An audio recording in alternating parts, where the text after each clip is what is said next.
Bakın israf edenlere. Kur'an-ı Kerim'in en şiddetli ayetleri hem de israfla bağlıdır. Aziz Allah buyurur ki güzel insanlar, israf edenler Allah ve Resulü ile savaş alandadılar.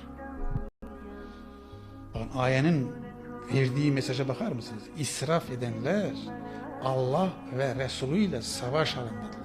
Başka bir ayette buyurur ki israf edenler şeytanın dostlarıdır.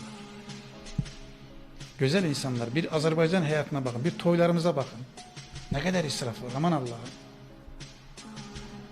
Mezarların üzerindeki abilere bakın. 100 bin, 200 bin, 1 milyon neye lazım bu? Kime lazım bunlar? İsraf değil bu.